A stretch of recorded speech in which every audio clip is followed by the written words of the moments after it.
High,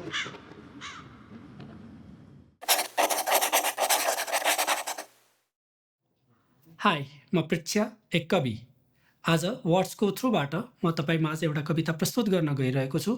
कविताको शीर्षक छ तिमीलाई भन्या पो छैन त। कहाँ सजिलो छ र यहाँ एउटाको भइसकेपछि अर्कैको हुनलाई, एउटासँग जीवन बाँचेपछि अर्कैसँग जिन्दगी साट्नलाई। तिमीलाई भन्या पो छैन त, दुख्न त यो मन दुखेकै छ, दिलका कुरा कतै लेख्या पो छैन त, जल्न त यो छाती जलेकै छ। तिमीलाई भन्या पो छैन त, कहाँ सजिलो छ र तिम्रा यादहरूसँग जिउन। तिमी बाहेक अरूलाई सम्झिँदा पनि यो दिलको ढुकढुकी रोकिन्छ, घाँटीमै सास अडिन्छ। तिमीलाई भन्या पो छैन त, सजिलो कहाँ छ र तिम्रो भइकन तिमी बिना बाँच्नलाई। तिमीलाई रत्तिभर अनुमान छैन, म अचेल अनिदा रातहरूलाई घन्टामा होइन जलेका खिल्लीहरूमा नाप्ने गर्छु। आफ्ना भावना र चेतनालाई लट्ठ्याउन बोतलको झोललाई गिलासमा घोप्ट्याउने गर्छु। तिम्रा कथा सुनाएका ती भित्ताहरूले गिज्याउलान् भनी अबेर मध्यराती घर जाने गर्छु र बिहान झिसमिसै मानिस्किने गर्छु। एक्लो मनको यो दुःख तिमीलाई देखा पो छैन त, दुख्न त यो दिल दुखेकै छ, मनका गाथा उपन्यासमा लेख्या पो छैन त, जल्न त यो छाती जलेकै छ। टोलाउनबाट कहिलेकाहीँ फुर्सद निकालेर आफ्नो हाल हेर्छु, तिम्रा कुरा सम्झिन्छु अनि मुसु मुसु मुस्काउँछु। कति सहजै तिमीले भनेकी थियौ, मैले केही गर्नुपर्छ, मैले अगाडि बढ्नुपर्छ, मैले कसैको हुनुपर्छ। यहाँ आफूले अरूलाई कल्पिँदा मात्रै पनि सास अडिन्छ, मुटु रोकिन्छ, अनि तिमी भन्छौ मैले अगाडि बढ्नुपर्छ, मैले कसैको हुनुपर्छ।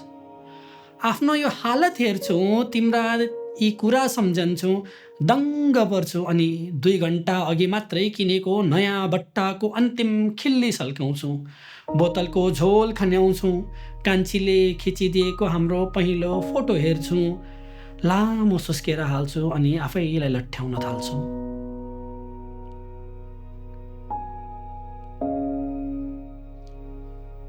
कामी रहेका यी हत्केलाहरूले तिम्रो नामको सिन्दुर अर्कैको सिउँदोमा कसरी सजाउँ? तिम्रो नाम खोपिएको मङ्गलसूत्र अर्कैको घाँटीमा कसरी लगाउँ? तिमी, हामी र हाम्रो प्रेमको कथा हुँदाहुँदै पर स्त्रीलाई कसरी आफ्नो धर्मपत्नी बनाऊ? तिमीलाई भन्न त यति नै हिचकिचाहट भएन, तर मैले तिम्रो साटो मेरो नामको छेउमा अर्कैको नाम कसरी लेखाउँ? कदन कदाचित यस्तो दुर्घटना भइहाले पनि त्यो दिन यज्ञको पवित्र आगोमा 2 परिवारको भविष्य र 3 जनको भावनाको स्वाहा हुनेछ। तिमीलाई भन्या पो छैन त, मनका गाथा उपन्यासमा लेख्या पो छैन त, बाँच्न कहाँ सजिलो छ र तिमी बिना, हाँस्न कहाँ सजिलो छ र तिमी बिना, नाच्न कहाँ सजिलो छ र तिमी बिना। दिनभरि हल्लिन्छु, रातभरि आफैलाई लट्ठ्याउँछु, सुताइ खै त्यस्तै होला, झिसमिसैमा उठी हिँड्छु र दिनभरि बरालिन्छु। तिमी बिनाका रात काट्न प्रत्येक साँझमा नयाँ बट्टा किनेर ल्याउँछु, जलाउँछु, बट्टा रित्याउँछु र ती 20 खिल्लीमा अनिदा रात बिताउँछु। कहाँ सजिलो छ र यहाँ एउटाको भइसकेपछि अर्कैको हुनलाई, एउटासँग जीवन बाँचेपछि अर्कैसँग जिन्दगी साट्नलाई। तिमीलाई भन्या पो छैन त, मनका गाथा उपन्यासमा लेख्या पो छैन त, दुख्न त यो मन दुखेकै छ, जल्न त यो छाती जलेकै छ। तिमीलाई सम्झेर बाँच्नु त छ नै, जसो तसो सास चलेकै छ। तिमीलाई भन्या पो छैन त, कहाँ सजिलो छ र तिमी बिना बाँच्न, अरूसँग जीवनका सपना साट्न। खैर जेन तेन आफूलाई धानेकै छु, तिमीलाई भन्या पो छैन त, छैन खुसी तिमी बिना र पनि बाँचेकै छु।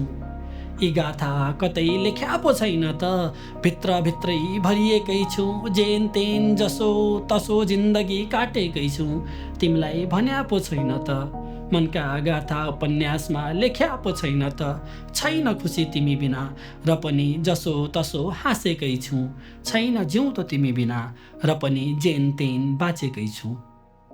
धन्यवाद। Thank you for watching. See you next time.